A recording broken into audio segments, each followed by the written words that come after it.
Hello my dear students. तो कैसे हैं आप सब? आई होप आप अच्छे होंगे।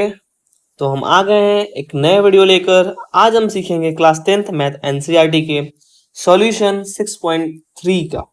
ठीक है, तो इसके अंदर 3 थ्योरम है। ठीक है, चलिए हम बारी बारी से एक एक करके तीनों थ्योरम को जानते हैं और सीखते हैं। इसके पहले मैंने 2 थ्योरम को और बताया है जो कि 6.2 में है। 6.1 को जो बच्चे इस वीडियो में पहली बार आ रहे हैं वो जाके पहले 6.1 और 6.2 को देख लेंगे, फिर ये 6.3 में आएंगे, तब जाके समझ में आएगा, वरना 1% समझ में नहीं आने वाला है। ठीक है, तो चलिए देखते हैं। इसमें बोल रहा है प्रमेय 6.3 में यदि दो त्रिभुज, चलिए दो त्रिभुज लेते हैं इसमें पहले हम। एक हो गया ये ट्रायंगल और एक हो गया मेरा ये ट्रायंगल। ठीक है, आगे दो त्रिभुज, इसको कुछ और कलर से कर देते हैं, इसको। ठीक है, तो हो गया दो त्रिभुजों में संगत कोण बराबर हो। चलिए संगत कोण कर रहा है बराबर करने के लिए सबसे पहले इन त्रिभुज का नामकरण कर देते हैं। जैसे ये एबीसी हो गया और ये सपोज डीईएफ हो गया। ठीक है, तो उनकी संगत भुजाएं, संगत जो भुजा है वो एक ही अनुपात में समानुपाती होती हैं। जो जिसकी संगत भुजा है वो एक ही अनुपात में क्या हो जाएंगी, समानुपाती होती हैं, और इसलिए यह त्रिभुज समरूप है। कहने का मतलब है ना 6.3 लिखिए या इसको हम एंगल एंगल एंगल थ्योरम से बोलते हैं इसको, यानी एंगल एंगल एंगल। ऐसे कह रहा है यदि दो त्रिभुज संगत कोण बराबर हो, यानी एंगल ए है एंगल डी के बराबर, एंगल बी जो है एंगल ई के बराबर, और एंगल सी जो है वो एंगल एफ के बराबर होगा, अगर एंगल ए एंगल डी के बराबर और एंगल बी एंगल ई के बराबर और एंगल सी जो है एंगल एफ के बराबर हो गया, तो उनकी संगत भुजाएं एक ही अनुपात में समानुपाती होती है। मतलब अगर ये हो गया तो ए बी बटा बी सी बराबर हो जाएगा बी सी बटा ए बी बटा डी, सॉरी ए बी बटा क्या हो जाएगा डी, बी सी बटा ई एफ और ए सी बटा डी एफ। तो क्या होगा, तो होगा क्या, ट्रायंगल ए बी सी समरूप हो जाएगा ट्रायंगल डी ई एफ। यही है थ्योरम 6.3 जो कि किससे हो जाएगा, बाई एंगल एंगल एंगल से, 3 एंगल से। आया समझ में? चलिए उसी तरह यदि दो त्रिभुज, इसमें भी दो त्रिभुज लेते हैं हम। एक त्रिभुज ले लिए और क्या करेंगे, एक त्रिभुज और कॉपी कर लेंगे, इसको यहां रख देंगे हम। थोड़ा सा इसको बड़ा कर लेते हैं इसको। ठीक है, इसको कर देते हैं हम इस बार पिंक कलर से। ठीक है, इसको भी नामकरण दे देते हैं, जैसे ए बी सी, थोड़ा सा इसको इधर रखते हैं, डी ई एफ। इसमें बोल रहा है दो त्रिभुजों में एक त्रिभुज की भुजाएं दूसरे त्रिभुज की भुजाओं के समानुपाती हैं तो इनका संगत कोण बराबर हो। अब सेम उल्टा कह रहा है, इसको बोलते हैं हम साइड साइड साइड। ये थ्योरम का नाम क्या है, साइड साइड साइड। इसमें कह रहा है कि अगर ए बी बटा डी बराबर बी सी बटा ई एफ बराबर ए सी बटा डी एफ अगर हो, तो इसके संगत कोण मतलब एंगल ए एंगल डी के बराबर, एंगल बी एंगल ई के बराबर, एंगल सी एंगल एफ के बराबर हो जाएगा। और तो हो इससे क्या होगा, तो ये त्रिभुज समरूप हो जाएंगे, मतलब ट्रायंगल एबीसी समरूप हो जाएंगे ट्रायंगल डीईएफ के। आया समझ में? एकदम अपोजिट है। यहां देखते हैं यदि एक त्रिभुज का कोण, एक त्रिभुज लेते हैं यहां पर हम। ठीक है, एक त्रिभुज ले लिए, कलर, चलिए सर ये कलर ले लिए, यहां नामकरण किए। कह रहा है यदि एक त्रिभुज का एक कोण दूसरे त्रिभुज के, यहां सेकंड त्रिभुज भी चाहिए, इसको कॉपी किए, इसको यहां लिख दिए, थोड़ा सा इसको बड़ा कर दिए, कलर यहाँ पे इम्पैक्ट करती है, ठीक है। मतलब कहने का मतलब है यहाँ भी 2 त्रिभुज चाहिए। अच्छा, यहाँ भी एबीसी नाम हो गया, चलिए इसको इरेज कर देते हैं। एक तो यहाँ हो जाएगा आपको एबीसी और यहाँ हो जाएगा डीएफ। एक त्रिभुज का एक कोण दूसरे त्रिभुज के एक कोण के बराबर हो, मतलब अगर सपोज करते हैं कि एंगल ए जो है एंगल ई के बराबर हो गया, ठीक है, तथा इन कोणों के अंतर्गत आने वाली भुजाएं, मतलब ये कोण के अंतर्गत कौन सा भुजा आएगा, नहीं तो ये वाला नहीं तो ये वाला। इस कोण के अंतर्गत कौन आएगा, ना तो ये वाला नहीं तो ये वाला, ठीक है। आने वाली भुजाएं समानुपाती हो, मतलब कहने का मतलब है एक तो एंगल ए बराबर एंगल ई हो गया, और ए बी बटा अगर ए बी अगर ये वाला भुजा है तो इसका ये वाला भुजा होगा, ये वाला भुजा है ए सी तो ई एफ हो जाएगा। यानी ए बी बटा क्या होगा, डी बराबर ए सी बटा ई एफ। मतलब इस एंगल के जो अंतर्गत आएगा ना, एंगल के ये जो अंतर्गत आएगा भुजा, उसी को कंसीडर करना है, ठीक है। चलिए, तो ये क्या हो जाएगा, ट्रायंगल एबीसी समरूप हो जाएगा ट्रायंगल डीएफ के। कौन सा प्रॉपर्टी से, तो दो वो साइड है एस ए एस, अगर दो साइड और एक एंगल रहेगा तो 6.5 जो थ्योरम है वो हो जाएगा, सिद्ध हो जाएगा। आया समझ में। चलिए अब ये जो तीनों थ्योरम है इसको हम लगाते हैं अपने क्वेश्चन में और सॉल्व करते हैं बहुत ही इजी वे से। तो फर्स्ट नंबर क्वेश्चन बोल रहा है, बताइए कि आकृति 6.34 में दिए गए त्रिभुज के युग्म से कौन सा युग्म समरूप है। अब देखना है समरूप कौन कौन सा है, उस समरूपता कसौटी को लिखिए और इसका प्रयोग अपने उत्तर देने में किया है। साथ ही समरूप त्रिभुजों को सांकेतिक रूप में व्यक्त कीजिए। अब देखना है इस 6 क्वेश्चन जो दिया हुआ है इसमें कौन सा त्रिभुज समरूप है और किस प्रॉपर्टी से। तो 3 प्रॉपर्टी पढ़ाए हैं अभी जस्ट। एक होता है एंगल एंगल एंगल, एक होता है साइड साइड साइड, और एक होता है साइड एंगल साइड। आया समझ में। अभी देखना है कि ये एंगल एंगल एंगल से है कि साइड साइड साइड से है कि साइड एंगल साइड से है, मतलब किससे है, तो वही बताना है हमको, ठीक है। तो चलिए इसको हम देखते हैं। एक पेज किए यहां से इंसर्ट, अब देखते हैं हम इसको एक एक करके बारीकी से, ठीक है। तो फर्स्ट नंबर क्वेश्चन बोल रहा है, फर्स्ट का फर्स्ट सॉल्यूशन देखते हैं, ठीक है। देखते हैं फर्स्ट का फर्स्ट सॉल्यूशन। तो देखते हैं यहां पर एंगल ए जो है वो एंगल पी के बराबर है, और सबसे पहले लिखेंगे यहां पर किस ट्रायंगल में ले रहे हैं, तो triangle A B C and एवं, मतलब यहां एवं ट्रायंगल पी क्यू आर में क्या हो जाएगा, एंगल ए देख रहे हैं एंगल पी के बराबर है 60 डिग्री, एंगल बी देख रहे हैं एंगल क्यू के बराबर है 80 डिग्री, और एंगल सी जो है एंगल आर के बराबर है 40 डिग्री।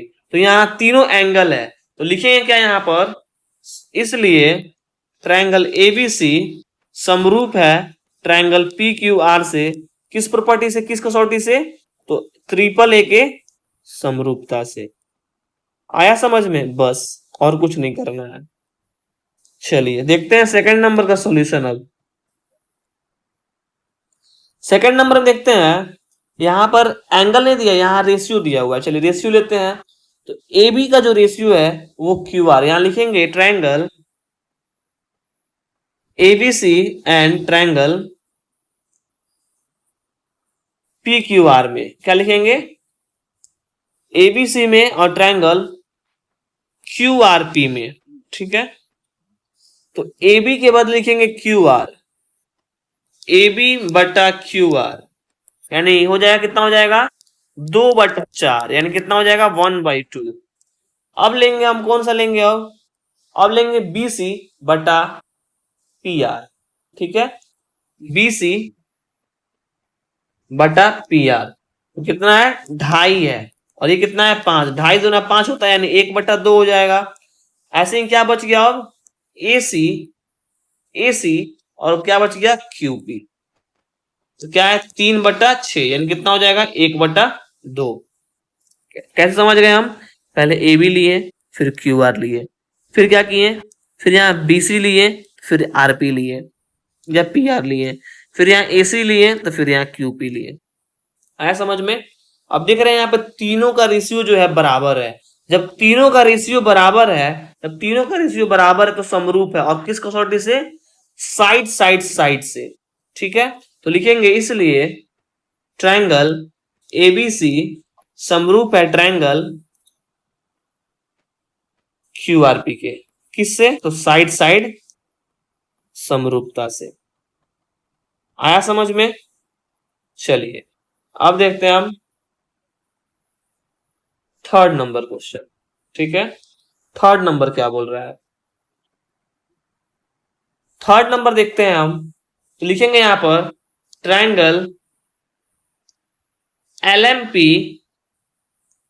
And triangle EFTV। पहले लेंगे LM, अब लेते हैं EF। कितना हो जाएगा? LM कितना है 2.7 और EF है मेरा 5। इसको उड़ाएंगे तो आ जाएगा 0, यानी हो गया 27/50। अब क्या लेंगे यहां पर? तो MP/FD। MP कितना है 2 और FD कितना है 6, यानी कितना हो जाएगा 1/FD। FD कितना है 6, तो FD लिखेंगे यहां पर, या फिर MP/D ले सकते हैं हम। D ले सकते हैं, D का हो जाएगा 4।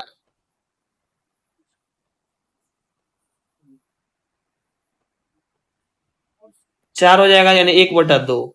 या हम MP के जगह पर जो लिखे थे हम FD भी ले सकते हैं, कोई इश्यू नहीं है। ठीक है, एक सिलसिलेवार से लेना, जैसे LM लिए तो हम EF लिए, फिर MP लेंगे तो FD लेंगे। चलिए FD ले सकते हैं या हम D ले लेंगे। ठीक है, अब क्या करेंगे, यहाँ पर LP ले रहे हैं तो ED ले रहे हैं, या फिर FD जो बच गया सो लिख देंगे, FD ले लेंगे। अब यानी कितना हो जाएगा 3/6, यानी कितना हो जाएगा 1/2। देख रहे हैं कि यहाँ तीनों जो रेशियो है वो एक समानुपात में नहीं आया, तो क्या लिखेंगे? इसलिए ट्रायंगल LMP नॉट समरूप है ट्रायंगल EFTK। ये हो गया आंसर, समरूप नहीं है। आया समझ में? चलिए 4 नंबर देखते हैं। अब 4 नंबर क्या बोल रहा है? 4 नंबर देखते हैं। 4 नंबर सबसे पहले देखना है कि ये एक एंगल दिया हुआ है और इसी के अंतर्गत है ना, जो साइड दिया हुआ है, एक एंगल दिया हुआ है, इसी के अंतर्गत है, तो बहुत अच्छी बात है। चलिए देखेंगे यहाँ पर, ये M जो है एंगल Q के हो जाता है, इसके बराबर है। 2.5 दूना 5 है और 5 दूना 10 है, यानी ये समरूप है। आया समझ में? चलिए इसको देख लेते हैं, एक बार लिख लेते हैं इसको, हम यहीं पर लिख लेते हैं इसको। क्वेश्चन नंबर 4 का सॉल्यूशन। एंगल, पहले ट्रायंगल लिखेंगे, चूंकि triangle MNL and triangle QRP में। ठीक है, तो ट्रायंगल M है जो ट्रायंगल Q के बराबर है 70 डिग्री, और ट्रायंगल और जो MN है वो QP बटा कितना हो जाएगा 2.5, यहाँ 5, यानी कितना हो जाएगा, ये 2.5 है। ये हो गया 2.5/5, यानी हो जाएगा 1/2। और जो यहाँ ML है वो क्या है, वो QR के रेशियो से है, जैसे 5/10, यानी कितना आ गया 1/2। यानी देख रहे हैं कि ट्रायंगल MNL समरूप है ट्रायंगल QRP के। किस प्रॉपर्टी से? तो लिखेंगे यहाँ पर, दो गो साइड है, एक एंगल, तो एंगल को बीच में रख देते हैं बाई SAS समरूपता से। आया समझ में? अब देखते हैं 5 नंबर का सॉल्यूशन। देखते हैं 5 नंबर का सॉल्यूशन क्या बोलता है। लिखेंगे यहां पर कि triangle ABC and triangle F E में। देखिए यहां पर जो है ये ऐसे ही समरूप नहीं है, क्यों? क्योंकि जो एंगल के अंतर्गत आना चाहिए भुजा, तब जाके समरूप होगा। जैसे यहाँ एंगल के अंतर्गत है, वैसे ही यहाँ एंगल के अंतर्गत नहीं है, ये एंगल से दूर है। तो यहाँ पे लिखेंगे ट्रायंगल में कि एंगल पर लिख देंगे ए बी जो है ए बी बटा क्या हो जाएगा डी एफ, यानी 2.5/5 बराबर 1/2। ठीक है, अब क्या लिखेंगे बी सी बटा ई एफ 3/6 यानी 1/2। लेकिन एंगल बी जो है, एंगल बी जो है एंगल एफ के बराबर नहीं है। लिखेंगे यहां ट्रायंगल एबीसी समरूप नहीं है ट्रायंगल डीएफई के। ये होता है आंसर। आया समझ में? क्योंकि यहां देखते समझ में आ जाना चाहिए कि ये जो एंगल है एंगल के अंतर्गत आना चाहिए, ना तो ये साइड ना तो ये साइड, जैसे यहां पर है। ठीक है, तो एंगल एफ जो है, एंगल एफ की जगह पर यहां होना चाहिए एंगल बी। क्यों? क्योंकि इसके अंतर्गत ये वाला साइड है और ये साइड है। आया समझ में? चलिए अब आते हैं लास्ट क्वेश्चन, यहीं पर देख लेते हैं हम क्वेश्चन नंबर 6। पेज की इंसर्ट 6 का सॉल्यूशन। ठीक है, देखते हैं सॉल्यूशन। तो triangle DEF and triangle PQR में। ठीक है, तो एंगल डी जो है एंगल पी के बराबर है। कैसे बराबर है? ये 70 है और ये 80 है, और ये जो आर है ये 30 है ऑटोमेटिक, क्योंकि एक ट्रायंगल का जो सम होता है वो 180 होता है। जैसे यहाँ 8 और 3 11, तो ये कितना हो जाएगा 70 डिग्री, क्योंकि 180 डिग्री होता है एक ट्रायंगल का। ऐसा ही तो यानी 70 डिग्री हो जाएगा। एंगल ई जो है एंगल क्यू के बराबर है, और एंगल एफ जो है एंगल आर के बराबर है 30 डिग्री। यानी क्या हो जाएगा ट्रायंगल डीईएफ समरूप है ट्रायंगल पी क्यू आर से। कौन सा प्रॉपर्टी से? तो एंगल एंगल एंगल समरूपता से। आई होप समझ में आ गया होगा कि एंगल एंगल जो 3 प्रॉपर्टी यहां पर है, angle angle angle, side side, और साइड साइड साइड, ये 3 जो प्रॉपर्टी है आपको एकदम अच्छे से क्लियर हो गया होगा। तो चलिए हम आते हैं अपने सेकंड नंबर क्वेश्चन पर। सेकंड नंबर क्वेश्चन, इस पेज को हम किए डिलीट और हम इंसर्ट किए एक पेज को। ठीक है, अब देखते हैं सेकंड नंबर क्वेश्चन। आकृति 6.35 में इसमें ओडीसी यानी ओडीसी ये वाला ट्रायंगल और ओबीए यानी ओबीए ये वाला ट्रायंगल, ठीक है, समरूप है। ये वाला ट्रायंगल इसके समरूप है। अब जब समरूप होगा तो क्या क्या हो जाएगा? इसका सारा एंगल दूसरे एंगल के, मतलब इस ट्रायंगल का जो एंगल है इस ट्रायंगल के एंगल के बराबर हो जाएगा, और इसका जो साइड है वो क्या हो जाएगा एक ही अनुपात में, समानुपात में क्या हो जाएगा एक ही अनुपात में विभाजित हो जाएगा। आया समझ में? तो चलिए देखते हैं। कह रहा है कि डीओसी अगर इसको हम x मान लेते हैं, इसका मान निकालना है। फिर डीसीओ और ओ ए बी का मान, और इसका मान निकालना है। ठीक है, और इसका मान निकालना है z का। ठीक है, एक एक करके बारी बारी से निकालते हैं। चलिए देखते हैं अब यहां पर दूसरा का हल या सॉल्यूशन। ठीक है, क्या क्या दिया गया है हमको? दिया गया है कि ट्रायंगल ओडीसी समरूप है ट्रायंगल ओबीए के। ठीक है, और एंगल बीओसी बराबर है 125 डिग्री के। ठीक है, बीओसी जो है ये बीओसी जो है ये 125 डिग्री दिया हुआ है। ठीक है, और क्या दिया हुआ है कि एंगल सीडीओ जो है वो 70 डिग्री है। ठीक है, तो लिखेंगे चूंकि बीडी जो एक लाइन है, तो बीडी एक सरल रेखा है। ठीक है। तो जब सरल रेखा है तो ये वाला और ये वाला एक एक लाइन पर, जैसे एक लाइन है तो इस पर एंगल कितना होगा, 180 होगा। चाहे वो कितना भी ट्रायंगल बन जाए 180 ही रहेगा इसमें। तो लिखेंगे यहां पर कि एंगल जो है DOC प्लस 125 डिग्री बराबर 180 डिग्री। मतलब x प्लस 125 लिख सकते हैं इसको, x प्लस 125 बराबर 180। यानी x का मान कितना आ गया, तो 180 माइनस 125 यानी कितना आ गया, 55 डिग्री। जब x का मान 55 डिग्री आ गया तो फिर देखेंगे अब x का मान 55 डिग्री, अब 70, 55 और c, तो ऑब्वियसली जब दो गो एंगल मालूम हो जाएगा तो तीसरा एंगल निकल जाएगा। कैसे निकल जाएगा, क्योंकि एक त्रिभुज के तीनों कोणों का योग कितना होता है, 180 होता है। तो लिख देंगे DCO बराबर, डायरेक्ट लिख देंगे, या फिर हम लिख सकते हैं इसको हम CDO plus DOC, angle CDO plus angle DCO plus angle DOC बराबर 180। लिखेंगे चूंकि त्रिभुज के तीनों कोणों का जो योग है वह 180 डिग्री होता है। और यहां भी हम प्रॉपर्टी लिख सकते हैं रैखिक युग्म से, अगर लिखना चाहें। ठीक है।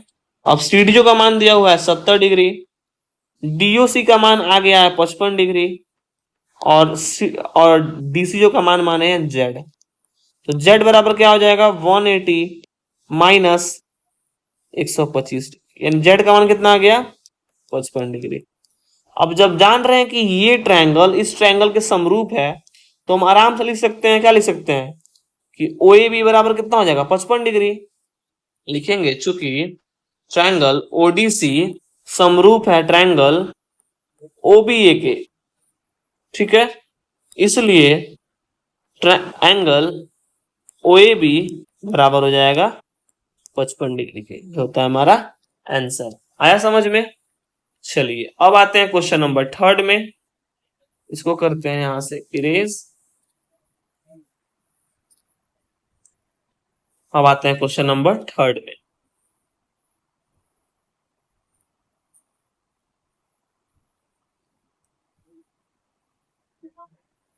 क्वेश्चन नंबर 3 क्या बोल रहा है कि समलंब ABCD। अब एक समलंब बनाएंगे हम, ठीक है। तो लिखेंगे 3 का हल। समलंब चतुर्भुज कैसे बनता है, ये होता है ऐसे,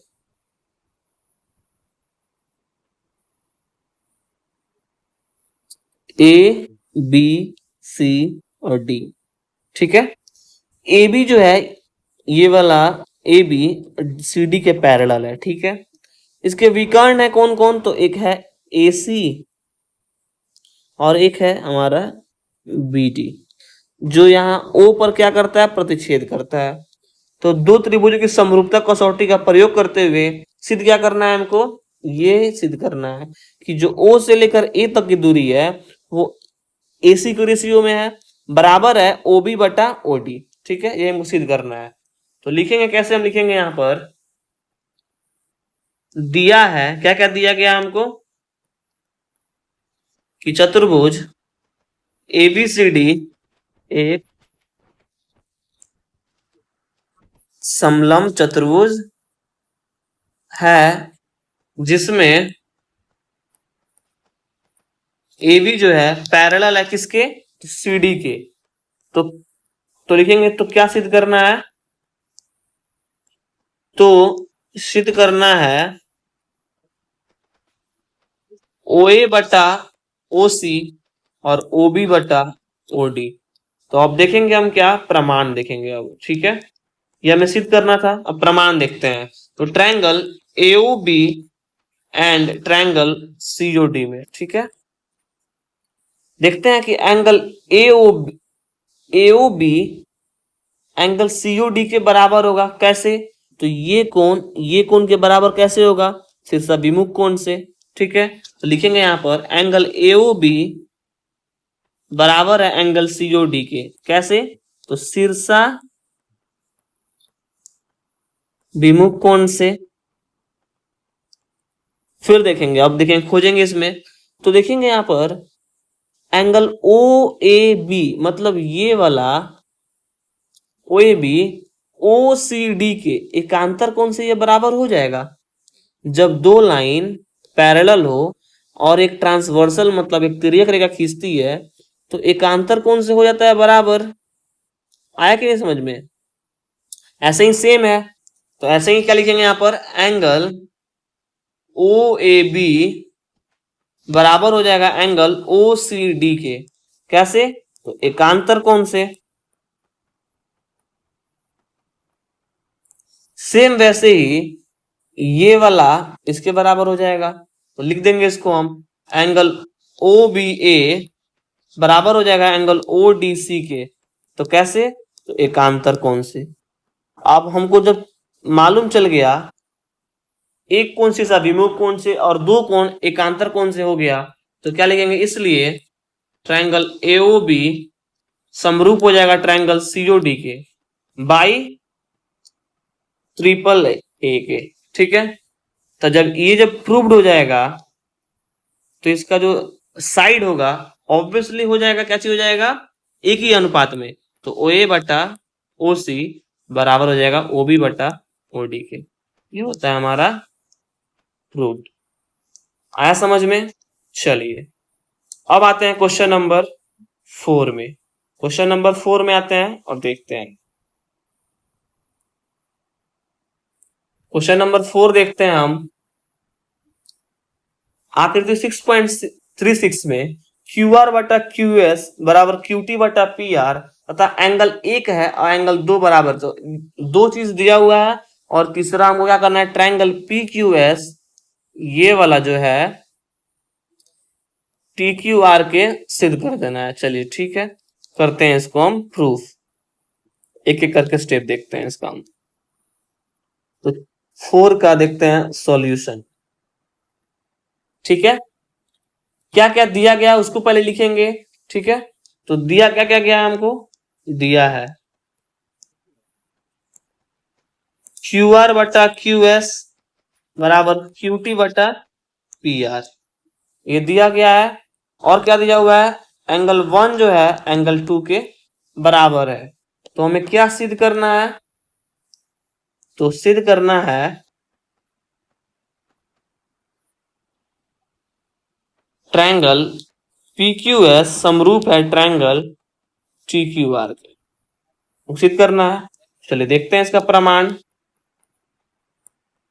प्रमाण देखते हैं कि एंगल एक है जो एंगल 2 के बराबर दिया गया है, ये तो ऑलरेडी हमको दिया गया है। ठीक है, दिया गया है और हम जानते हैं समान भुजा के सम्मुख कोण क्या होते हैं, बराबर होते हैं। तो जब बराबर होंगे यानी पी आर जो है पी से लेकर आर तक जो है वो पी क्यू के क्या हो जाएगा, बराबर, यानी पी आर बराबर क्या हो जाएगा, पी क्यू। अब देखेंगे triangle P Q S, triangle कौन सा, P Q S, P Q S. और देखेंगे टी क्यू आर में, दो ट्रायंगल लेते हैं, triangle P Q S and triangle T Q R में क्यू आर जो है वो बटा क्यू एस बराबर है क्यू टी बटा पी आर के। ठीक है, या फिर इसको हम ऐसे लिख सकते हैं कि क्यू आर जो है क्यू से लेकर आर तक बटा क्यू एस जो है क्यू टी बटा पी आर, जो पी से लेकर आर तक है उसको हम लिख सकते हैं पी से लेकर क्यू तक। क्यों? क्योंकि पी आर जो है पी क्यू के बराबर है, तो यहां पर हम क्या लिख सकते हैं, पी क्यू लिख सकते हैं, कोई दिक्कत। अब क्या करेंगे, इसको उल्टेंगे, उलटने पर जब उलट रहे हैं तो क्यू एस बटा क्यू आर और पी क्यू बटा क्यू टी। ठीक है, और एंगल एक जो है एंगल 2 के बराबर है, ये तो उभयनिष्ठ कोण है। तो क्या हो जाएगा, इसलिए ट्रायंगल PQS समरूप हो जाएगा ट्रायंगल TQR से। कैसे हो जाएगा, दो वो साइड है और एक एंगल है, तो SAS समरूपता से। आया समझ में। चलिए अब आते हैं क्वेश्चन नंबर 5 पर, देखते हैं सॉल्यूशन उसका। क्वेश्चन नंबर 5 क्या बोल रहा है, क्वेश्चन नंबर 5 बोल रहा है कि त्रिभुज PQR, बनाते हैं त्रिभुज PQR को, यहां बनाते हैं त्रिभुज PQR को। ये हो गया हमारा त्रिभुज PQR, बन गया त्रिभुज PQR।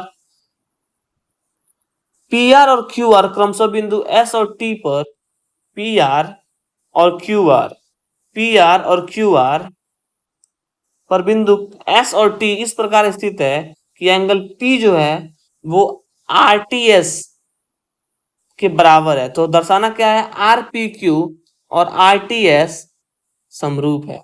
चलिए R पहले दे रहा है तो पहले क्या करते हैं, हम इसका नामकरण थोड़ा सा उसी के हिसाब से कर देते हैं। नामकरण क्या करते हैं हम यहाँ पर, RPQ। अब कह रहा है कि PR पर, P और R पर S बिंदु और क्या कर रहा है, और QR पर T बिंदु। ऐसे है कि एंगल जो P है ये वाला RTS के बराबर है, इसके बराबर है, ठीक है। चलिए क्या क्या दिया गया है इसको देखते हैं हम पहले। तो दिया है एंगल P बराबर एंगल RTS। तो क्या सिद्ध करना है हमके, तो सिद्ध करना है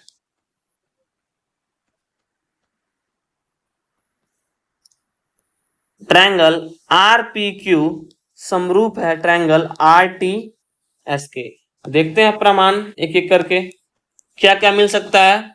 तो ट्रायंगल RPQ तथा ट्रायंगल RTS में, अच्छा ये ट्रायंगल जो हम ले रहे हैं RPQ और RTS, वो ले क्यों रहे हैं, ऐसे क्यों ले रहे हैं, क्योंकि हमको उसी में सिद्ध करना है तो उसी को ले सकते हैं हम। हमको जो चीज सिद्ध करना है उसको हम पहले उसी के क्वेश्चन में लेते हैं हम, ठीक है। तो आरपीक्यू में देख रहे हैं कि एंगल जो आर है ना, वो आर इसमें भी आ रहा है, एंगल आर इसमें भी आ रहा है, तो एंगल आर और एंगल आर क्या हो जाएगा, कॉमन हो जाएगा, उभयनिष्ठ हो जाएगा, उभयनिष्ठ है। और हम देख रहे हैं कि एंगल पी जो है वो दिया हुआ है, ऑलरेडी दिया है। हमको एक प्रॉपर्टी, बस एक चीज खोजना है। क्या खोजना है हमको, एंगल आर था, इसमें भी आर था तो उभयनिष्ठ हो गया। एंगल पी जो है वो RTS के बराबर है, तो दिया हुआ है, ठीक है। तो ऑब्वियसली क्या हो जाएगा, जब आर इसमें भी कॉमन, तो हो क्या जाएगा इसमें, यानी ये ट्रायंगल RPQ समरूप हो जाएगा एंगल RTS के। कौन से, तो एंगल समरूपता से। आया समझ में। चलिए तो आगे बढ़ते हैं हम। अब आते हैं क्वेश्चन नंबर 6 में, देखते हैं क्वेश्चन नंबर 6 क्या बोलता है। क्वेश्चन नंबर 6 देखते हैं हम। आकृति 6.37, इसमें ABE एंगल ABE में और एंगल नहीं, ट्रायंगल ACD